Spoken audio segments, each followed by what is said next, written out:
The elevator doors opened with a soft ding, and Maya stepped into the 23rd floor of the glass tower that housed Meridian Productions. Her heart was beating fast, not from the elevator ride, but from the nervous energy that had been building up since she got the call 3 weeks ago. This was her first day as an intern at one of the city's biggest film production companies. Maya looked down at her outfit one more time. The black blazer was from a thrift store downtown, and she had spent 2 hours the night before trying to get a small stain out of it.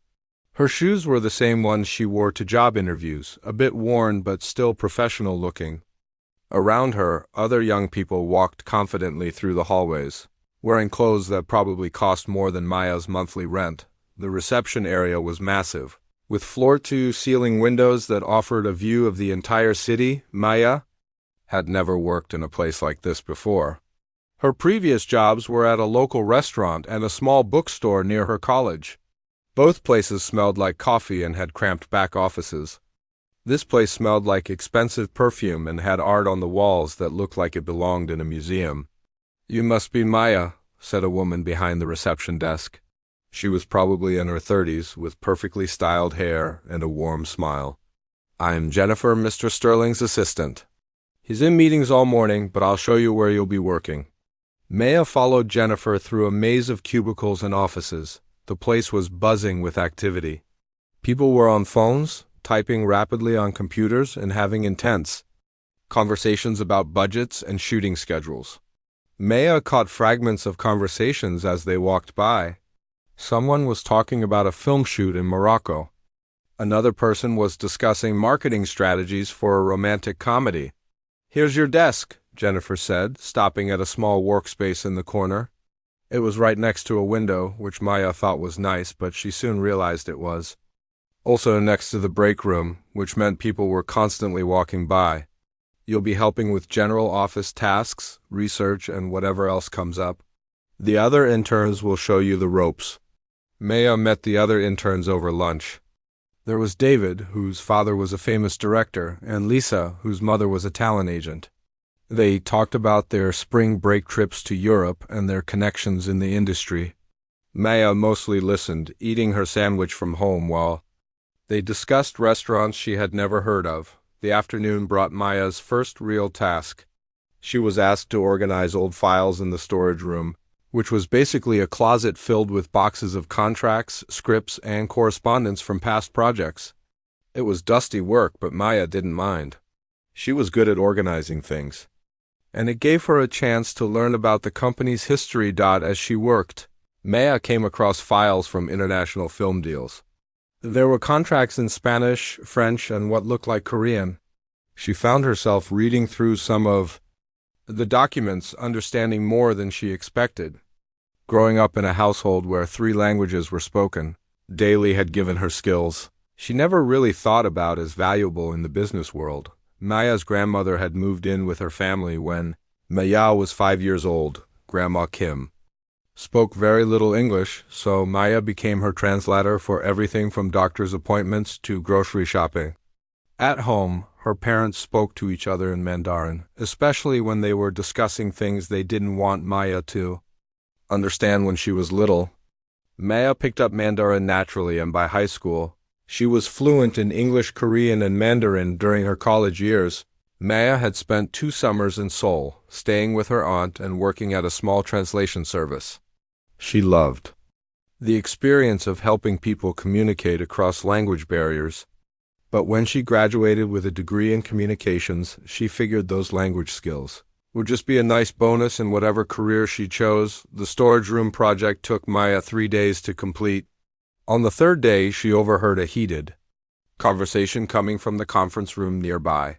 The door was slightly open, and she could see several executives sitting around a large table. Mr. Sterling was there, looking frustrated as he flipped through a stack of papers. "We've been waiting 2 weeks for these translations," Sterling was saying. "The Korean director wants an answer by Friday, and we can't make a decision without knowing what's actually in this script." Maya recognized the papers immediately. They was similar to the Korean documents she had seen in the storage room. Her curiosity got the better of her, and she found herself moving closer to the door, pretending to organize files on a nearby shelf. "The translation service we usually use is backed up," said another executive. "They're saying it'll be another week, maybe 2. "We can't wait that long," Sterling replied, his voice getting louder. "This director has 3 other studios interested in his work. If we don't move fast, we'll lose this opportunity." Maya had seen situations like this before. During her summers in Seoul, she had worked with Western companies trying to break into the Korean market. Many of them made the same mistake. They treated translation as just converting words from one language to another. They missed the cultural context, the subtle meanings, the way humor and emotion worked differently in different cultures. The meeting continued for another 20 minutes, with the executives discussing various options. Maya finished organizing the files and went back to her desk, but she couldn't stop thinking about what she had heard. She knew she could help, but she wasn't sure how to approach the situation. That evening, Maya rode the subway home to her small apartment.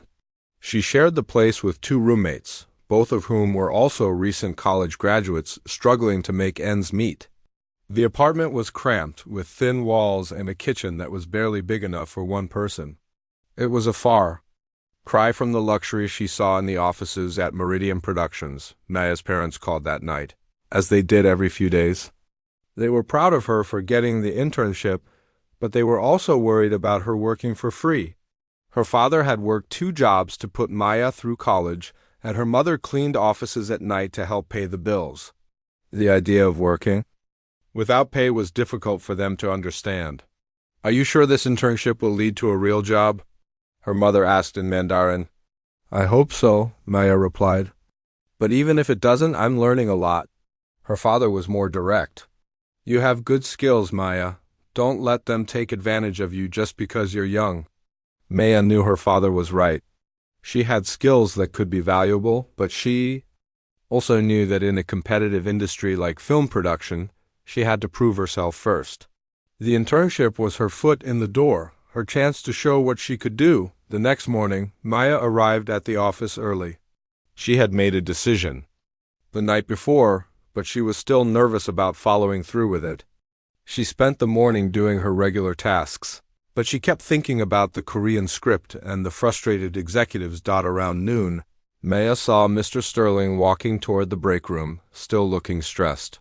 This was her moment. She took a deep breath and approached him. "Excuse me, Mr. Sterling," she said, her voice steadier than she felt. "I couldn't help but overhear your conversation yesterday about the Korean script." Sterling looked at her with a mixture of surprise and mild annoyance. "Maya, right? The new intern?" "Yes, sir. I was wondering if I could help with the translation." Sterling's expression changed from annoyance to something that looked almost like amusement. He glanced around to see if anyone else was listening, then looked back at Maya with a slight smirk on his face. "Translate it since you're so smart," he said, his tone making it clear he didn't expect much. Sterling's words hung in the air like a challenge that Maya hadn't quite expected. She had rehearsed this moment in her head dozens of times, but the reality felt different. Standing there in the break room, with the coffee machine humming in the background and the smell of microwave lunch filling the air, Maya realized that this was either going to be the biggest mistake of her internship or the opportunity she had been waiting for. "I'm serious, Mr. Sterling," Maya said, trying to keep her voice steady. "I can help with the Korean translation." Sterling looked at her for a long moment, and Maya could see him trying to figure out if she was joking. His expression was the same one she had seen on teachers' faces when she was in high school and offered to help with difficult assignments.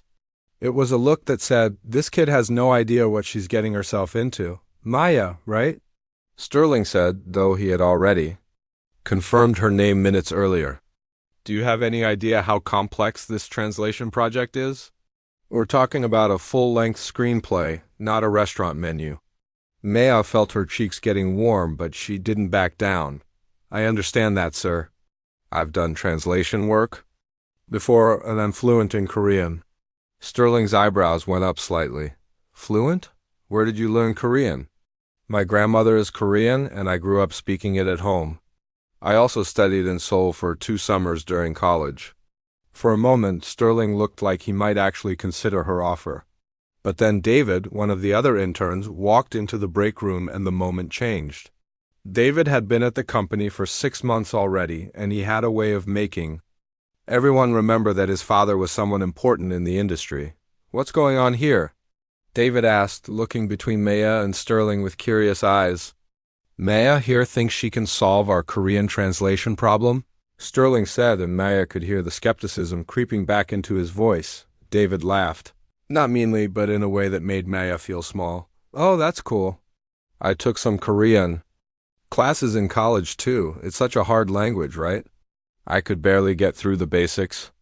Maya wanted to explain that it was different for her, that Korean wasn't just a class she had taken, but a language that lived in her home, in her conversations with her grandmother, in the songs her aunt sang while cooking.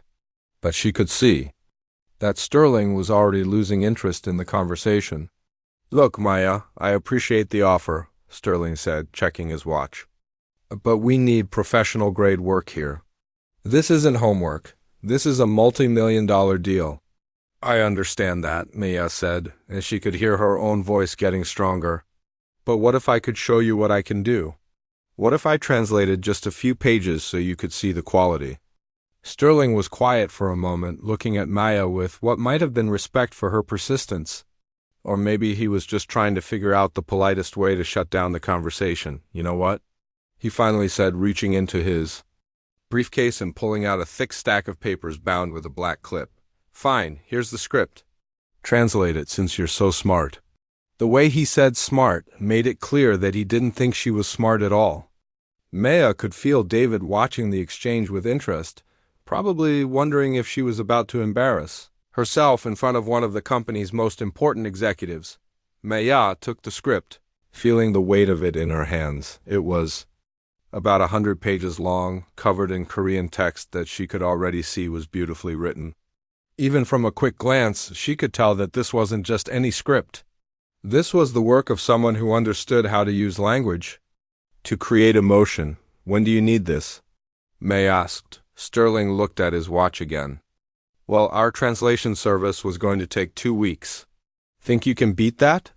Maya flipped through the pages, her eyes scanning the Korean text. She could read it easily, but she also knew that translation was about more than just reading. It was about understanding the culture, the context, the way humor worked, the way people spoke to each other in different situations. "I can have it done by Monday," Maya said. It was Thursday afternoon. Sterling's expression shifted from skeptical to slightly impressed, though he tried to hide it. "Monday? That's ambitious." "It's realistic," Maya replied, though inside she was already calculating how many hours she would need to work to make that deadline. David was still watching the conversation, and Maya could see him trying to figure out if she was overconfident or if she actually knew what she was doing. She had worked with people like David before, people who assumed that because something was easy for them to learn in a classroom, it must be equally easy for everyone else. "All right," Sterling said, closing his briefcase. "But Maya, I need you to understand something. If this doesn't work out, if the translation isn't professional quality, it reflects on the internship program. I can't have interns taking on responsibilities they can't handle." Maya nodded, feeling the weight of the warning. She knew that this was about more than just the translation. This was about whether she belonged in this world of glass towers and expensive suits and million-dollar deals. "I understand," she said. Sterling started to walk away, then turned back. "Oh, and Maya, this isn't just about converting Korean words to English words. The director who wrote this script is considering 3 different studios. If we want to win this deal, we need to understand not just what he's saying, but what he means. We need to understand the cultural context, the market appeal, everything." Maya felt a flutter of excitement in her chest. This was exactly the kind of challenge she had been hoping for. "I understand," she said again, after Sterling left. David lingered in the break room, pouring himself a cup of coffee and looking at Maya with curiosity. "So you really speak Korean?" he asked. "Yeah, I really do." "That's awesome. I mean, I always thought it would be cool to be bilingual like that." He paused, stirring his coffee. But are you sure you want to take on something this big? I mean, Sterling's right. This is a huge responsibility. Maya could hear the concern in David's voice, and she appreciated it. Despite their different backgrounds, he seemed genuinely worried about her taking on more than she could handle. Unsure, Maya said. This is exactly the kind of work I want to do. David nodded slowly. Well, if you need any help with anything, let me know. I mean, I can't help with the Korean part, but if you need someone to proofread the English or whatever, I'm around. Maya smiled, feeling grateful for the offer. Thanks, David. I might take you up on that. That evening, Maya took the subway home with the script in her bag, feeling like she was carrying something precious. She had told Sterling she could finish the translation by Monday, which gave her 3 full days plus the weekend. It was ambitious, but she knew she could do it. When she got to her apartment, her roommates were both out, which was perfect. Maya cleared off the small kitchen table and spread the script pages out in front of her. She made a pot of coffee and settled in to read through the entire script first, just to get a sense of the story and the tone as she read. Maya found herself getting lost in the story. It was about a young woman living in Seoul who discovers that her grandmother had been a famous singer during the Korean War. The story moved between past and present, showing how music and memory connected different generations. It was beautiful and complex, with layers of meaning that would be easy to miss if you didn't understand Korean culture. Maya realized that Sterling had been right about one thing. This wasn't just about translating words. This was about translating emotions, cultural references, and the subtle ways that Korean people communicated with each other. It was about understanding why certain phrases were funny, why certain moments were sad, and why certain relationships mattered. But as she read, Maya also realized that this was exactly the kind of work she was meant to do. Her summers in Seoul, her conversations with her grandmother, her experience navigating between different cultures, all of it had prepared her for this moment. She looked at the clock. It was already 9 in the evening, and she had barely started the actual translation work. She had until Monday morning to prove that she belonged in Sterling's world. Maya took a deep breath, opened her laptop, and began to type. Maya's fingers had been typing for nearly 6 hours straight when she finally looked up from her laptop screen. The apartment was completely quiet now. Her roommates had come home around midnight, chatted briefly in the hallway, and gone to bed. Maya glanced at the clock on her laptop. It was 3 in the morning. She stretched her arms above her head and rolled her shoulders, trying to work out the knots that had formed from hunching over her computer. The kitchen table was covered with papers, sticky notes, and 2 empty coffee cups. Maya had filled 3 pages with notes about cultural references, historical context, and translation choices that she wanted to double-check. The script was more beautiful than she had expected. The story followed a young woman named Ji-hai who worked at a small music store in Seoul when Ji-hai's grandmother passed away. She discovered a box of old photographs and letters that revealed her grandmother had been a famous singer during the Korean War. The story moved between Ji-hai's modern life and her grandmother's past, showing how music had given people hope during some of the darkest times in Korean history. Maya found herself thinking about her own grandmother as she translated. Grandma Kim had never talked much about the war, but Maya remembered the way her grandmother's eyes would change when certain old songs played on the radio. There was a sadness there, but also a strength that Maya was only beginning to understand as she got older. The translation work was challenging in ways that Maya hadn't fully anticipated. It wasn't just about converting Korean words to English words. It was about capturing the way Korean people spoke to each other, the levels of formality that changed depending on age and social relationships, the cultural jokes that wouldn't make sense to American audiences without explanation. Maya had spent an hour just on one conversation between Ji-hai and her grandmother in the script. In Korean, the grandmother used a very formal, old-fashioned way of speaking that showed both her age and her respect for traditional values.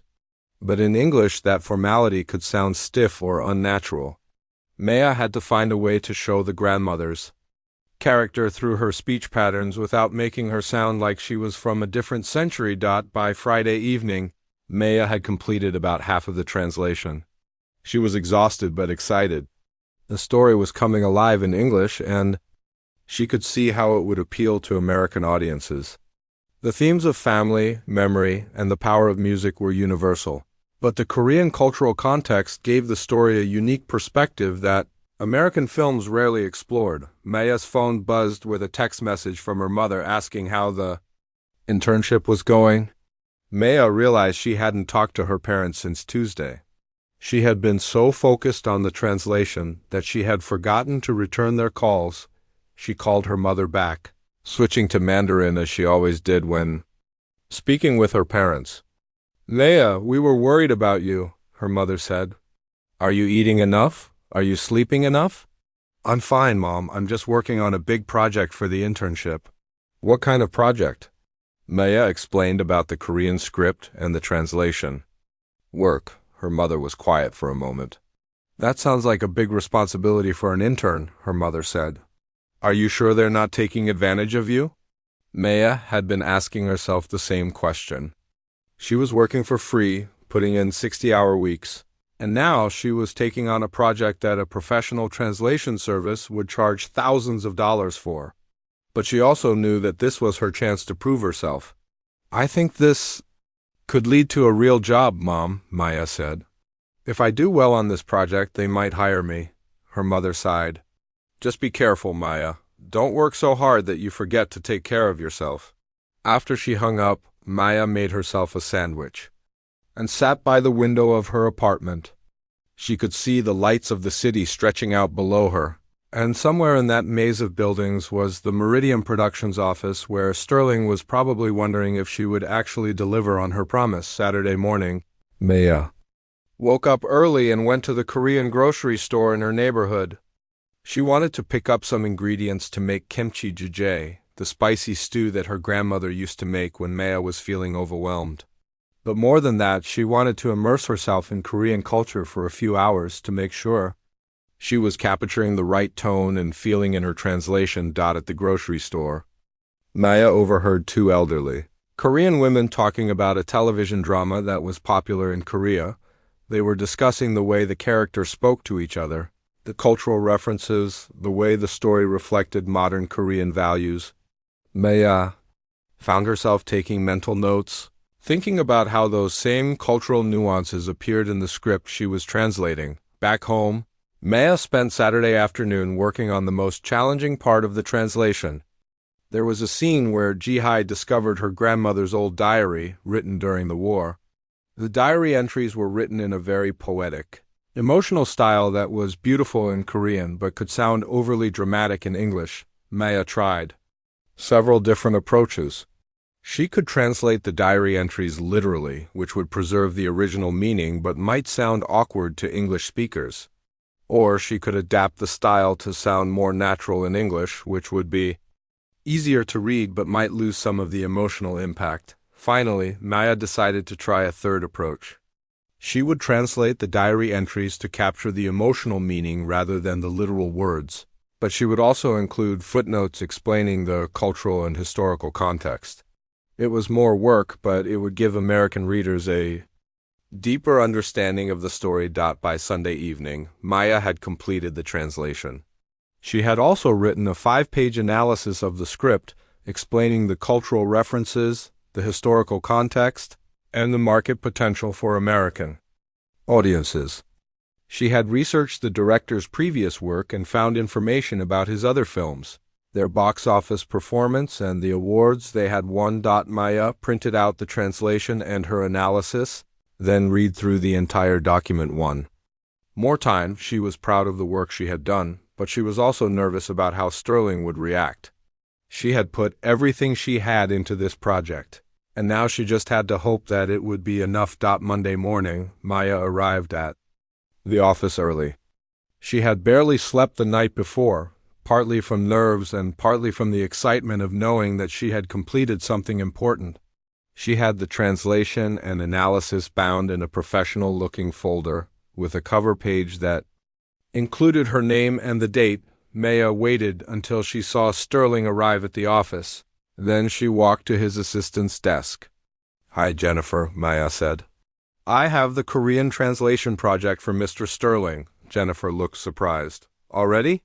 I thought that was going to take weeks." "I finished it over the weekend," Maya said, handing over the folder. Jennifer flipped through the pages, her eyes widening slightly. "This is very thorough, Maya. I'll make sure Mr. Sterling gets it right away." Maya went back to her desk and tried to focus on her regular intern tasks, but she couldn't concentrate. Every time she heard footsteps in the hallway, she wondered if it was Sterling coming to talk to her about the translation.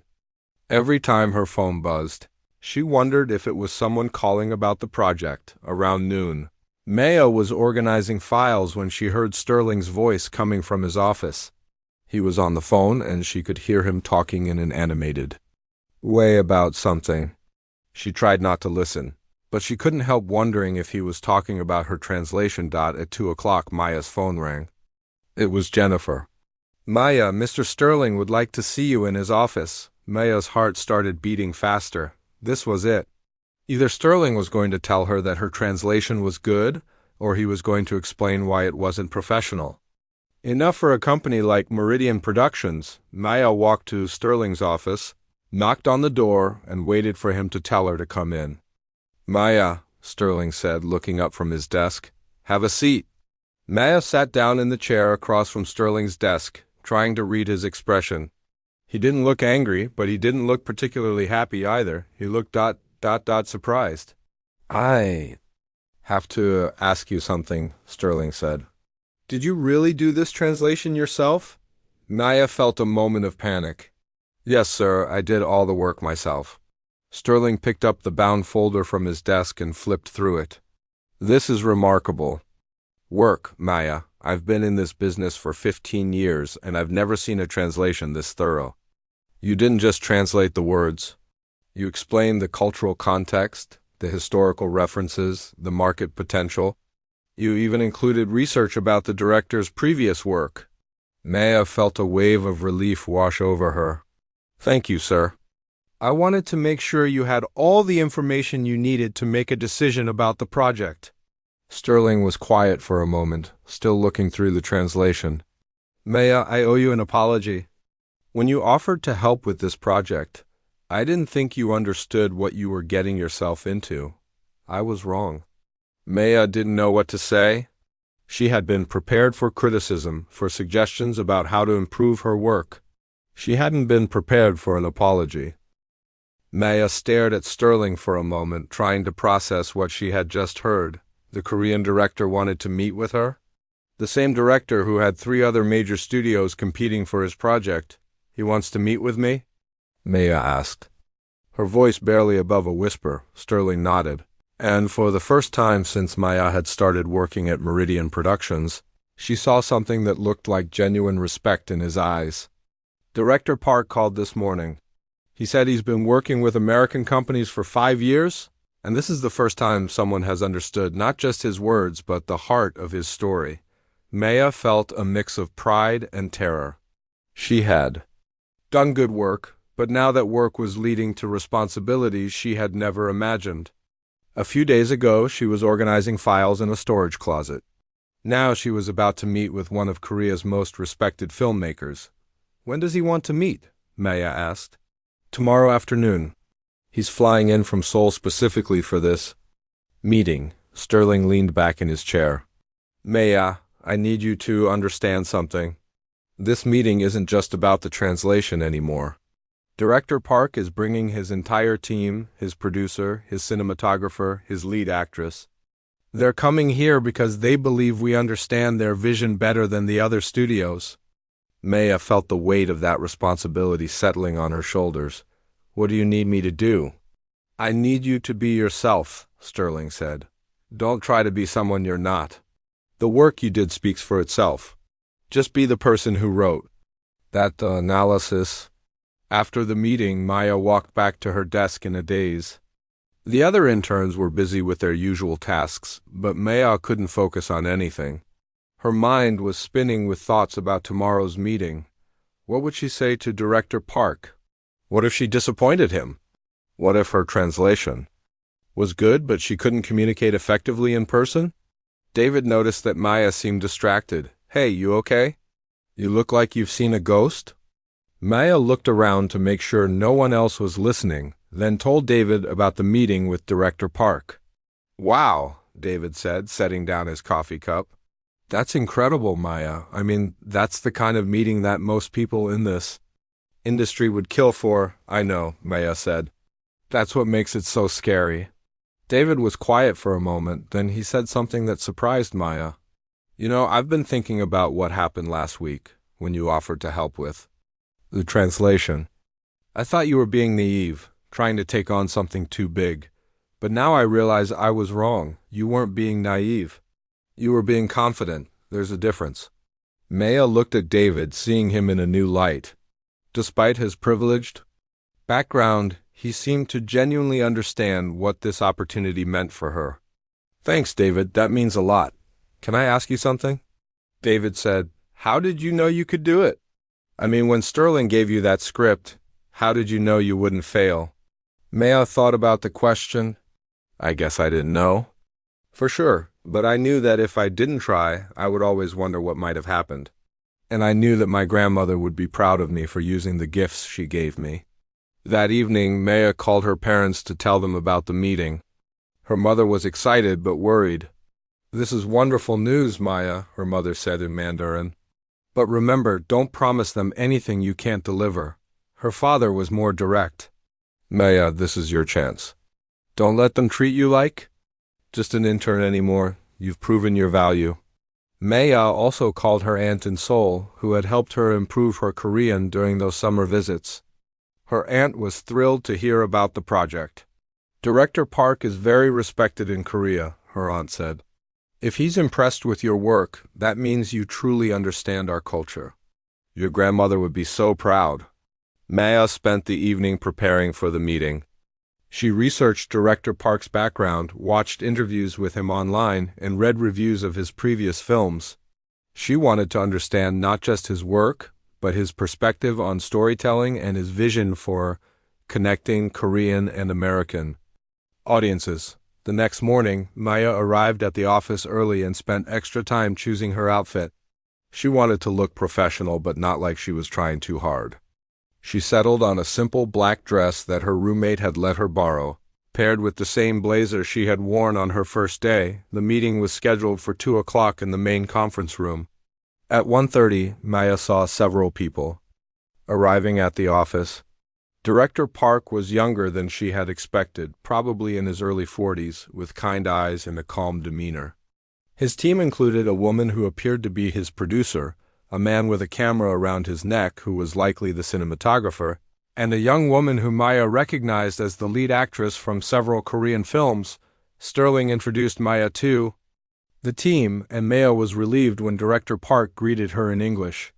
She had been prepared to speak in Korean, but she was glad to start the conversation in the language that felt most natural for business discussions. Miss Maya, Director Park said, I want to thank you for your beautiful work on my script.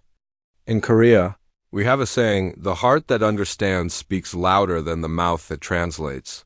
Your translation showed me that you understand the heart of this story. Maya felt her cheeks warming. Thank you, Director Park. Your script moved me deeply. The relationship between Ji-hai and her grandmother reminded me of my own family. Director Park's eyes lit up. You have Korean family? My grandmother immigrated to America from Korea in the 1960s, Maya said. She raised me with Korean culture and language. When I read your script, I could hear her voice in the grandmother character. The producer leaned forward. Can you tell us what you think American audiences will connect with in this story? Maya took a deep breath.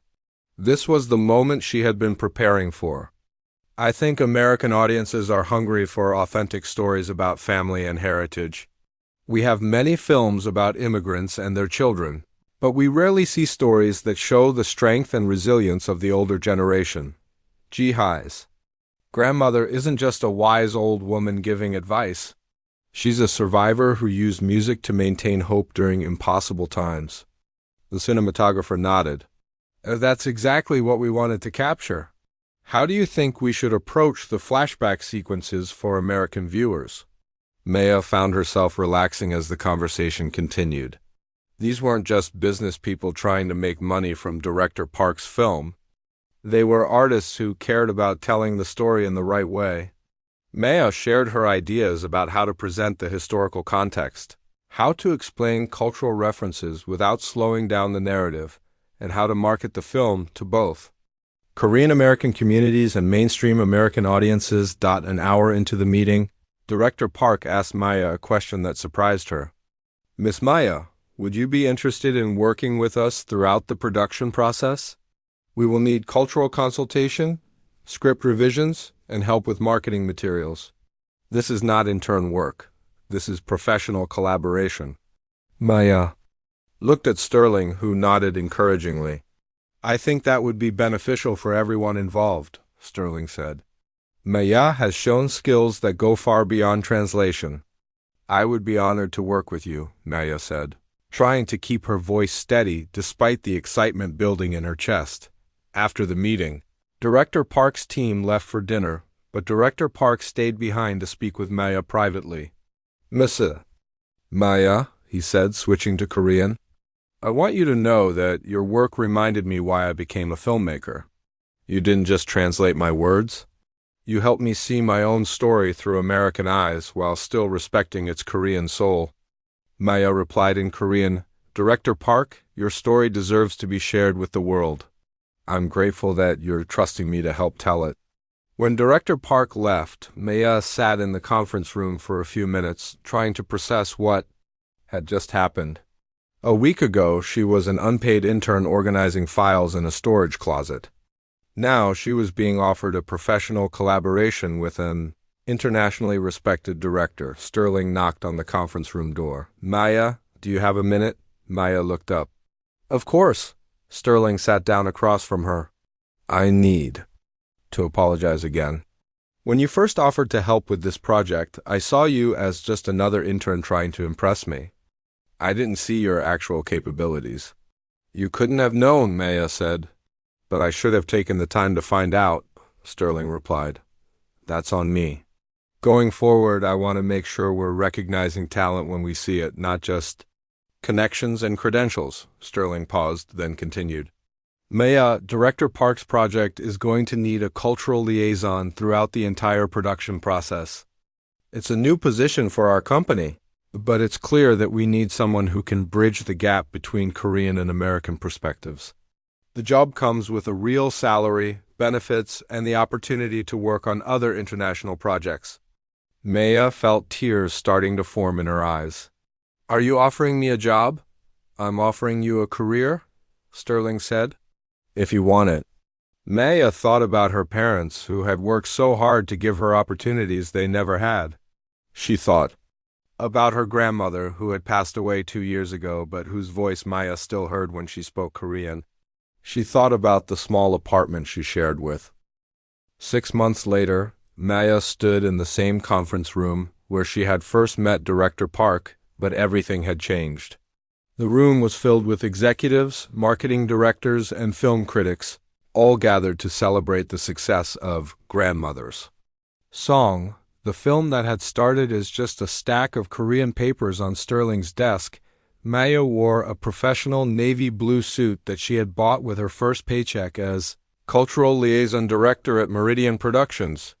Her hair was styled in a way that made her look confident and mature, but her eyes still held the same curiosity and determination they had when she was organizing files in the storage closet. Ladies and gentlemen, Sterling announced to the room, I'd like to introduce Maya Chun, our Cultural Liaison Director, who has been instrumental in the success of our international film division. The room erupted in applause, and Maya felt a familiar flutter of nervousness mixed with pride. She had given dozens of presentations over the past 6 months, but she still remembered the feeling of being invisible in this very room. Thank you all for being here, Maya began, her voice steady and clear. 6 months ago, Grandmother's Song was just a script that needed translation. Today, it's the highest-grossing foreign film in Meridian Productions history, and it's nominated for 3 Academy Awards. More applause filled the room. Maya caught Sterling's eye and saw him smiling with genuine pride. Their relationship had transformed completely since that day in the break room. Sterling had become not just her boss, but a mentor who pushed her to take on bigger challenges and more responsibility. But this success isn't just about one film, Maya continued. It's about what happens when we take the time to truly understand the stories we're telling. When we respect the cultures we're representing. When we see translation not as converting words, but as building bridges between worlds. Maya clicked to the next slide of her presentation, which showed box office numbers from their recent international acquisitions. In the past 6 months, we've successfully launched films from Korea, Japan, Brazil, and France. Our international division has grown by 300%, and we're now considered one of the top studios for foreign film distribution in North America. David, who was now working as Maya's assistant in the international division, raised his hand. Maya, can you talk about what you've learned from working with so many different cultures? Maya smiled at David. Their working relationship had surprised everyone, including themselves. David's connections in the industry, combined with Maya's cultural expertise, had made them an effective team. More importantly, David had become one of Maya's closest friends at the company. Every culture has its own way of telling stories. Maya said, Korean films often focus on family loyalty and the weight of history. Japanese films might explore the beauty in small everyday moments. Brazilian films celebrate life and resilience in the face of hardship. My job is to help American audiences understand these different perspectives without losing what makes each culture unique. A film critic from the industry magazine raised her hand. Maya, you've become one of the youngest cultural liaison directors in Hollywood. What advice would you give to other young people trying to break into the industry? Maya thought about the question for a moment. I would say, don't underestimate the value of your own background and experiences. The things that make you different, your language skills, your cultural knowledge, your unique perspective, those aren't obstacles to overcome. They're strengths to embrace. She paused, remembering her first day at Meridian Productions. I used to think I had to hide the fact that I grew up translating from my grandmother, that I spoke multiple languages at home, that I understood cultures that weren't represented in mainstream American media. But those experiences are exactly what prepared me for this job. After the presentation, Maya walked back to her office, which was on the same floor as Sterling's but had a much better view of the city. The office was decorated with movie posters. From the films she had worked on, awards from international film festivals, and a photograph of her with Director Park at the premiere of Grandmother's Song. Maya sat at her desk and opened her laptop to check her schedule for the rest of the week. She had a video call with a director in Mexico City, a meeting with the marketing team about a new Japanese film, and a conference call with distributors in Europe. Her calendar was full, but she loved the variety and the constant learning that came with her job. Her phone buzzed with a text. Message from her mother. Saw the article about you in the newspaper today. Dad and I are so proud. Grandma would be proud too. Maya smiled, thinking about her grandmother. She kept a small framed photo of Grandma Kim on her desk, and she often found herself talking to the photo when she was working on particularly challenging projects. What would you think about this, Grandma? She would ask. How would you explain this cultural difference? There was a knock on Maya's office door. Sterling walked in, carrying a cup of coffee and looking excited about something. Maya, I just got off the phone with the studio head in Los Angeles, he said. They want to offer you a position as Vice President of International Acquisitions. It would mean relocating to California, but you'd be overseeing cultural consultation for all international films across the entire studio system. Maya felt her heart start to race. Vice President? She had been Cultural Liaison Director for only 6 months. And now they were offering her a position that would make her one of the youngest VPs in the company's history. That's incredible, Maya said. But I have to ask, are they offering me this position because of my work, or because they need someone with my background to fill a diversity quota? Sterling sat down in the chair across from Maya's desk. Maya, They're offering you this position because you've revolutionized how we approach international films. You've proven that cultural understanding isn't just about being politically correct, it's about being profitable. The films you've worked on have made the company millions of dollars. Maya nodded, feeling reassured. What would the timeline be? They'd want you to start in 3 months, Sterling said. But Maya, I need you to know that while I'm excited for this opportunity for you, I'm also going to miss having you here. You've changed this office and you've changed me as a manager. Maya looked at Sterling, thinking about how much their relationship had evolved. You know, when you first said translate it, since you're so smart, I thought you were making fun of me. Sterling laughed. I was being dismissive. I'm not proud of that. But you turned my skepticism into an opportunity, and that taught me something important about leadership. What's that? That the best leaders don't just hire people who look like them or think like them. They hire people who challenge them to be better. Maya spent the rest of the day thinking about the job offer. That evening, she called her parents to discuss the opportunity. California is far away, her mother said, concern evident in her voice. But it's a chance for Maya to have an even bigger impact, her father added. She could help bring stories from all over the world to American audiences. Maya also called her aunt in Seoul, who had been following her career with great interest. Maya, your grandmother always said that language is a gift that should be shared, her aunt said. If you can use your gifts to help more people understand each other, then you should do it. The next morning, Maya made her decision. She walked into Sterling's office and accepted the position. I'm excited for you, Maya, Sterling said. And I'm proud that I got to be part of your journey. You didn't just give me a chance, Maya replied. You gave me a career. And you taught me that sometimes the best opportunities come from the moments when people underestimate you. 3 months later, Maya stood in her new office in Los Angeles.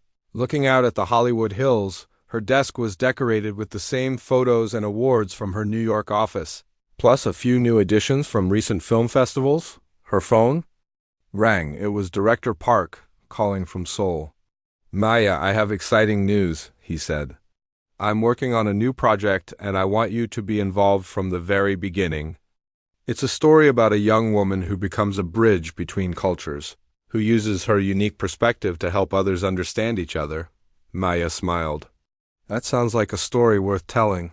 I think so too, Director Park replied. And I think you're the perfect person to help me tell it. As Maya hung up the phone, she thought about the journey that had brought her to this moment. From organizing files in a storage closet to overseeing international acquisitions for a major studio. From being dismissed as just another intern to being recognized as a cultural bridge-builder. She picked up the framed photo of her grandmother from her desk and whispered in Korean, "We did it, Grandma. We used our gifts to help people understand each other." Maya looked out at the city sprawling below her office window, thinking about all the stories waiting to be told, all the cultures waiting to be understood, all the bridges waiting to be built. She had learned that being underestimated wasn't a limitation, it was an opportunity to exceed every expectation while staying true to who she was. Her computer chimed with a new email. It was from a young intern at the New York office asking for advice about breaking into the international film industry.